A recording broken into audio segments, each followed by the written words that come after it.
Media बंधुओं, जैसा कि आप लोगों को ये विदित है कि आज मेरा खुद का अपना जन्मदिन है और इस शुभ अवसर पर सबसे पहले मैं मीडिया बंधुओं को, मैं पूरे देशवासियों को तथा बीएसपी के सभी छोटे बड़े पदाधिकारियों एवं कार्यकर्ता आदि को भी नववर्ष 2025 की हार्दिक बधाई एवं शुभकामनाएं देती हूँ। साथ ही कुदरत से ये भी कामना करती हूँ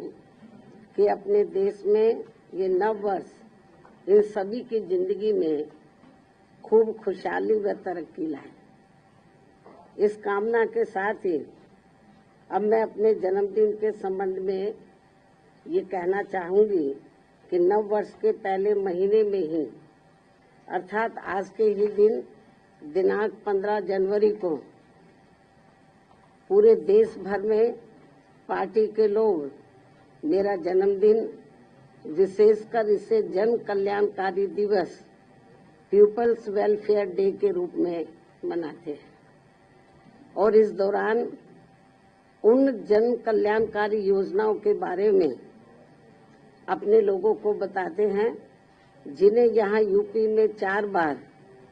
मेरे नेतृत्व में रही बीएसपी की सरकार में शुरू व लागू भी किया गया है, जिनसे फिर यूपी के खासकर गरीबों, दलितों, आदिवासियों, पिछड़े वर्गों, मुस्लिम व अन्य अकलियतों की स्थिति में काफी कुछ बदलाव भी आया है, सुधार भी आया है और अब उन योजनाओं की देश में दूसरी पार्टियों की राज्य सरकारें भी काफी नकल कर रही हैं, लेकिन इन लोगों के प्रति उनकी नीति व नीयत साफ नहीं होने की वजह से फिर ये सरकारें इन्हें कोई विशेष लाभ नहीं दे पा रही हैं। इतना ही नहीं बल्कि मेरी सरकार द्वारा यहाँ मजदूरों,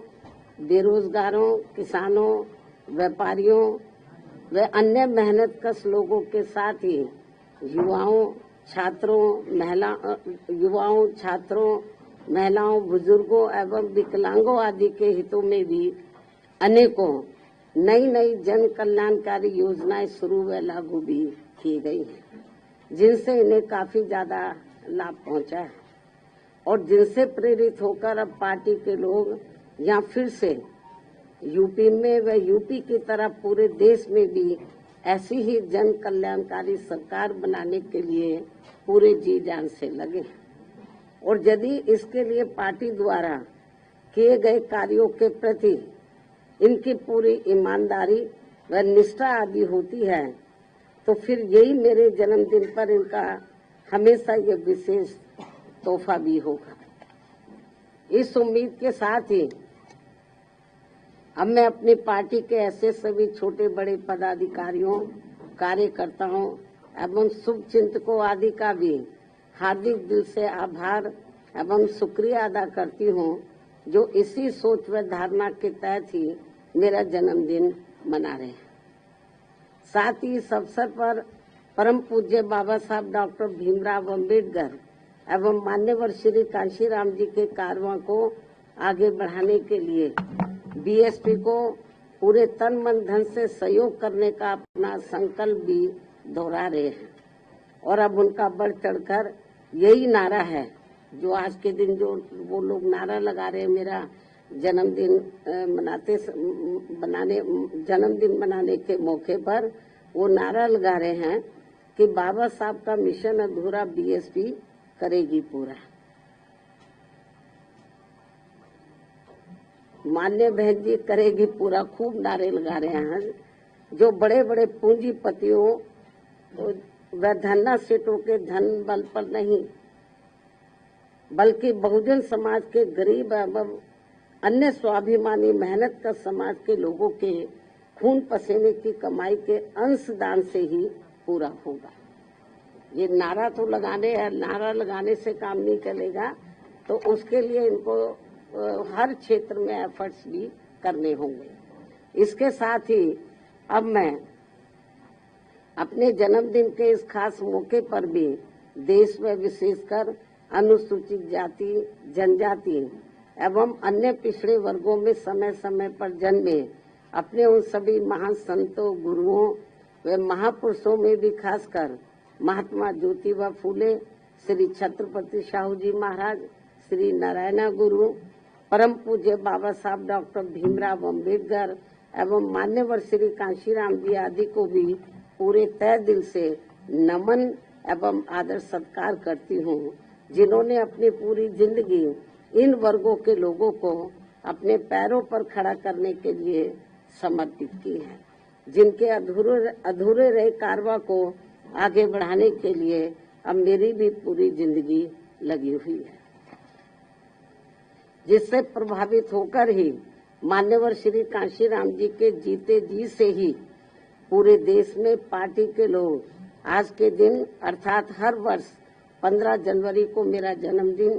काफी उत्साह के साथ वैसे प्रेरणा एवं जन कल्याणकारी दिवस के रूप में बहुत ही गर्व व हर्ष के साथ मनाते हैं। और इस बार भी ये लोग मेरे 69वें जन्मदिन को हमेशा की तरह इसे मिशनरी भावना से जन कल्याणकारी दिवस के रूप में मना रहे हैं, जिनकी मैं पूरे तय दिल से आभारी भी हूँ। और इस मौके पर मैं भी अपनी जिम्मेवारी एवं दायित्व को समझते हुए व निभाते हुए अपनी पार्टी व मूवमेंट के हित में पार्टी के लोगों को हमेशा की तरह इस बार भी सावधानी के तौर पर उन्हें ये आगाह करना चाहती हूँ कि पिछले कुछ वर्षों से बीएसपी के विशेषकर दलित बेस वोट को कमजोर करने व उसे तोड़ने के लिए अब यहाँ कांग्रेस, बीजेपी, सपा व अन्य जातिवादी पार्टियां भी आए दिन किस्म किस्म के साम दाम दंड भेद आदि अनेकों हथकंडे इस्तेमाल कर रही है, जिनसे इन्हें कदम कदम पर जरूर सावधान रहना है। हालांकि इस मामले में मैं भी इन्हें समय समय पर काफी सचेत करती रहती हूँ,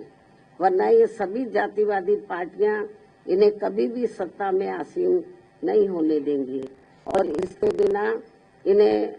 इसके बिना इन्हें बाबा साहब डॉक्टर भीमराव अम्बेडकर के अथक प्रयासों से भारतीय संविधान में मिले कानूनी अधिकारों का सही से पूरा लाभ नहीं मिल सकता है। खासकर सरकारी नौकरियों में तो इनके आरक्षण को इन्होंने कोर्ट कचहरी की आड़ में काफी हद तक निष्प्रभावी ही बना दिया है। इतना ही नहीं बल्कि SC/ST के साथ साथ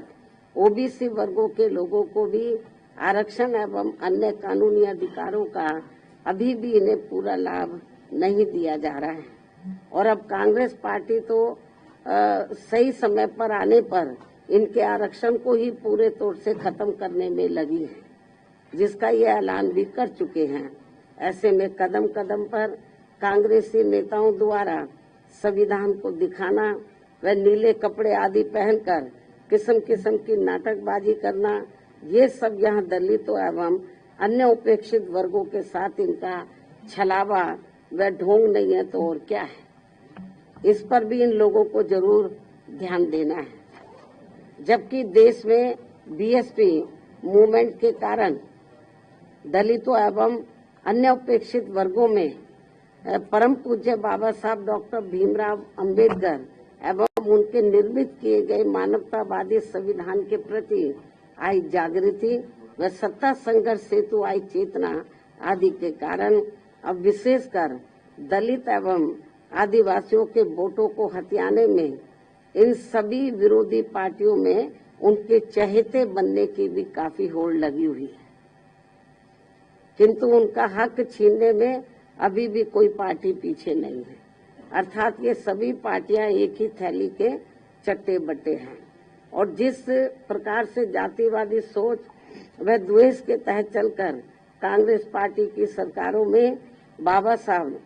डॉक्टर भीमराव अम्बेडकर सहित बहुजन समाज के अन्य सभी महान संतों, गुरुओं व महापुरुषों का हर स्तर पर उपेक्षा व अनादर किया गया है तथा उनके अनुयायियों की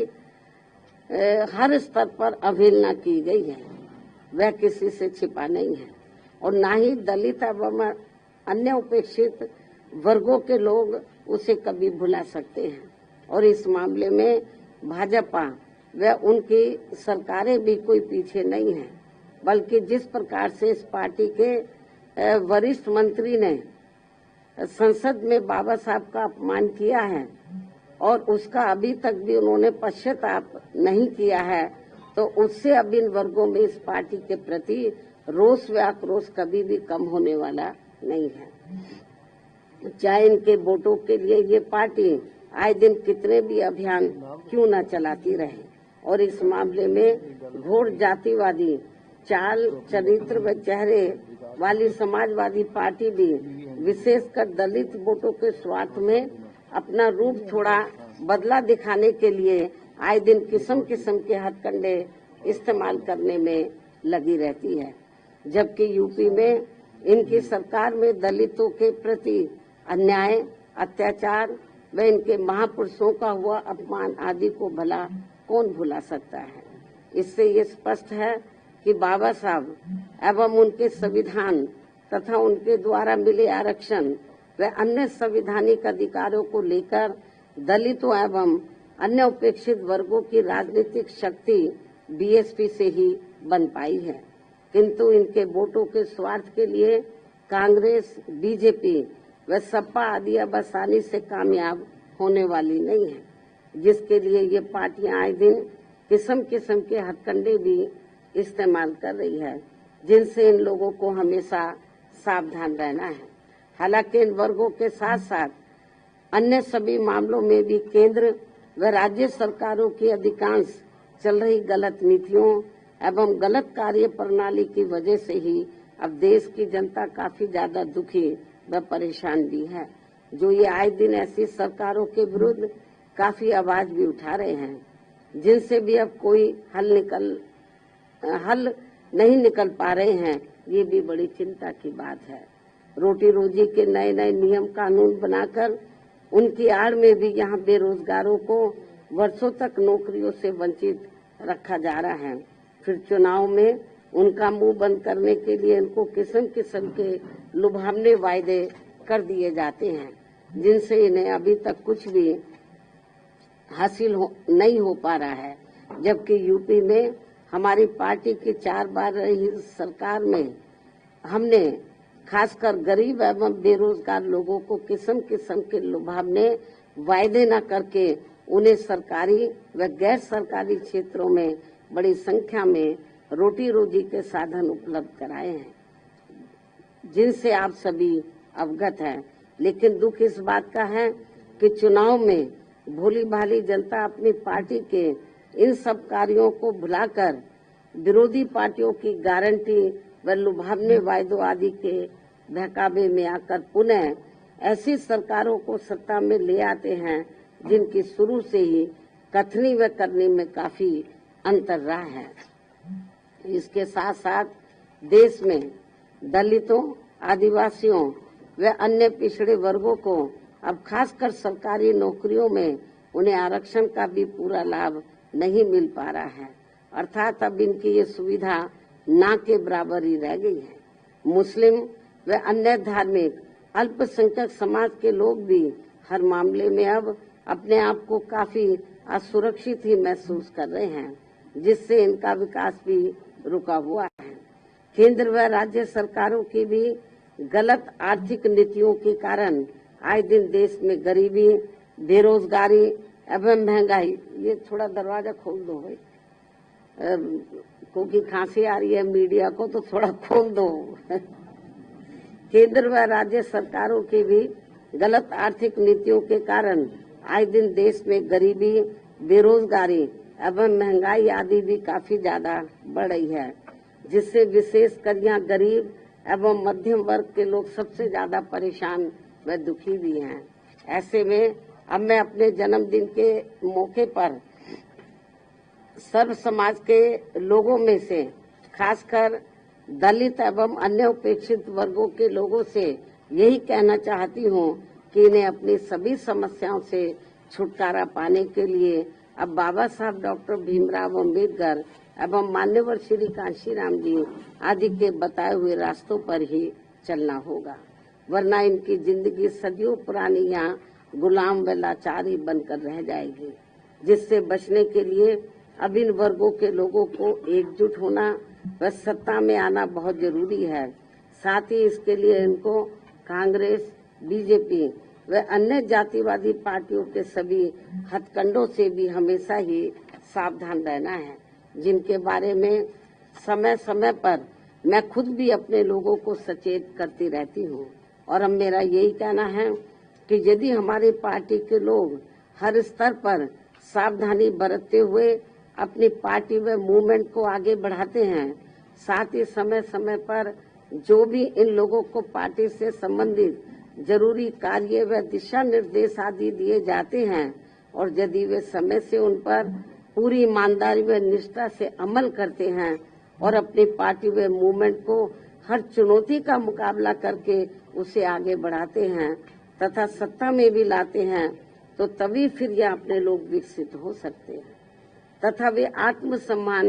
एवं स्वाभिमान की भी जिंदगी व्यतीत कर सकते हैं, जो इस समय बहुत जरूरी भी है। इन्हें जरूरी भी अब मैं हर वर्ष की तरह इस वर्ष भी आज अपने जन्मदिन के मौके पर मेरे नेतृत्व में अपनी पार्टी व मूवमेंट की 1 वर्ष की अवधि में जो भी गतिविधियां रही हैं, जिनका पूरा लेखा जोखा व विवरण मेरी किताब मेरे संघर्ष में जीवन एवं बीएसपी मूवमेंट का सफरनामा में हिंदी व अंग्रेजी में वर्णित किया गया है। और ये पुस्तक पार्टी से जुड़ रहे खासकर नई युवा पीढ़ी को सही मार्गदर्शन देने का कार्य करेगी तथा इसमें बीएसपी का वास्तविक इतिहास भी निहित है, जो आगे आने वाली पीढ़ी के लिए भी बहुत जरूरी है। और अब मैं इस अति महत्वपूर्ण पुस्तक के 20वें हिंदी व अंग्रेजी संस्करण का विमोचन करूं, लेकिन उससे पहले मैं देश की राजधानी दिल्ली में इस समय यहाँ विधानसभा के लिए हो रहे आम चुनाव में, जिसमें बीएसपी भी पूरी तैयारी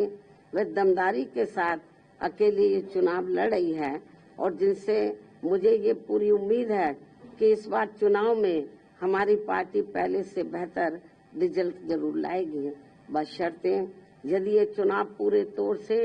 फ्री एंड फेयर होता है और ईवीएम में कोई गड़बड़ी व धांधली आदि नहीं की जाती है, जैसा कि अधिकांश पार्टियां इसकी आशंका भी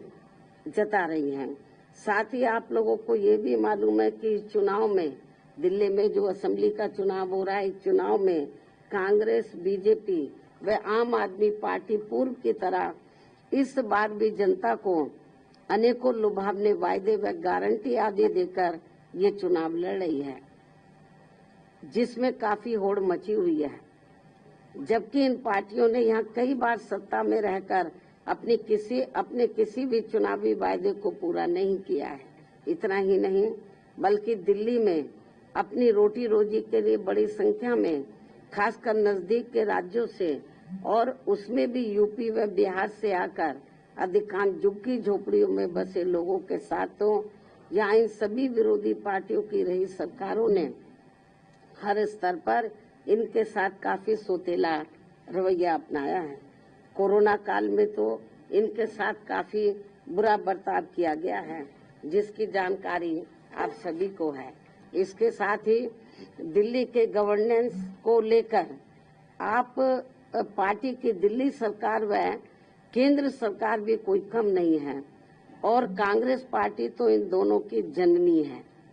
जबकि व्यापक जनहित व जन कल्याण के मामले में सर्व समाज का हित बीएसपी में ही निहित व सुरक्षित है, ये सभी जानते हैं। और इसलिए दिल्ली विधानसभा आम चुनाव में सभी लोग बहुत सोच समझकर अपना वोट करें तो ये उचित होगा। हालांकि दिल्ली के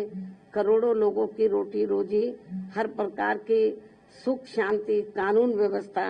व अन्य बुनियादी सुविधाओं संबंधी देखभाल आदि के मामलों में केंद्र व दिल्ली राज्य सरकार की अलग अलग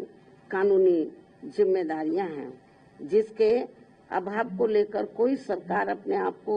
दोष मुक्त नहीं कर सकती है। इसके बावजूद संकीर्ण राजनीति व चुनावी स्वार्थ के कारण आप व भाजपा आदि का रवैया जन व देश हित से परे गंभीर आरोप प्रत्यारोप व एक दूसरे को जन विरोधी साबित करने का ही ज्यादा है। साथ ही आए दिन की जा रही नफरती व भड़काऊ पोस्टरबाजी आदि पर चुनाव आयोग को तत्काल सख्त कार्रवाई करनी बहुत जरूरी है तथा इस चुनाव को आप भाजपा व कांग्रेस के लुभावने वायदों आदि से भी बचाना होगा। ऐसे में दिल्ली की जनता अगर आप व केंद्र सरकार एवं कांग्रेस पार्टी आदि से मुक्ति चाहती है तो उनको बड़े सुधार की तरफ अर्थात अम्बेडकरवादी बीएसपी को चुनाव में समर्थन करना व उसके उम्मीदवारों को जिताना बहुत जरूरी है। तभी फिर भारतीय संविधान के मूल निर्माता व खासकर SC, ST व OBC वर्गों के मसीहा परम पूज्य बाबा साहब डॉक्टर भीमराव अम्बेडकर के अथक प्रयासों से इन्हें सरकारी नौकरियों में व अन्य और क्षेत्रों में मिले कानूनी अधिकारों का भी यहाँ दिल्ली में पूरा लाभ नहीं मिल पा रहा है। इन्हीं की तरह ही यहाँ मुस्लिम समाज व अन्य अकलियतों की भी स्थिति कोई खास ठीक नहीं है। इसलिए अब इन लोगों को यहाँ ऐसी सभी विरोधी पार्टियों को फिर से आजमाने की जरूरत नहीं है, अर्थात अब इन्हें सत्ता में आने से जरूर रोकना होगा, बल्कि इसके स्थान पर इन्हें यहाँ सर्वजन हिताय व सर्वजन सुखाय की नीतियों एवं सिद्धांतों पर आधारित अपनी एकमात्र हितैषी पार्टी बीएसपी को ही कामयाब बनाना जरूरी है। जो हमारी ये पार्टी यूपी में बीएसपी के 4 बार रही सरकार की तरह ही यहाँ दिल्ली में भी सर्वजन हिताय व सर्वजन सुखाय की नीतियों एवं सिद्धांतों पर आधारित ही सरकार चलाएगी, जिसके लिए मेरे दिशा निर्देशन में यहाँ पार्टी के यानी कि दिल्ली में जिसके लिए मेरे दिशा निर्देशन में यहाँ पार्टी के नेशनल कोऑर्डिनेटर श्री आकाश आनंद के नेतृत्व में पार्टी दिल्ली यूनिट के लोग तथा अन्य वरिष्ठ पदाधिकारी भी पूरे जी जान से लगे हैं। और ऐसा हो जाने पर ही तभी फिर यहाँ बाबा साहब डॉक्टर भीमराव अम्बेडकर एवं बीएसपी के जन्मदाता व संस्थापक मान्यवर श्री कांशीराम जी का भी अधूरा रहा सपना जरूर साकार हो सकता है। इस भरोसे के साथ ही अब मैं अपनी पार्टी के लोगों से यहाँ दिल्ली विधानसभा आम चुनाव में व कुछ ही महीनों के बाद फिर बिहार प्रदेश में भी होने वाले विधानसभा आम चुनाव में अपनी पार्टी का बेहतर रिजल्ट लाने की पुरजोर अपील करती हूँ। और ऐसा हो जाने पर फिर आज यही इनका मेरे जन्मदिन पर खास तोहफा भी होगा। अब मैं अंत में अपनी पुस्तक का हमेशा की तरह आज अपने जन्मदिन के शुभ अवसर पर विमोचन भी कर रही हूँ। यहाँ विमोचन अब मैं कर रही हूँ तो अब मीडिया लोग ऐसे बैठे रहे तो ज्यादा अच्छा है।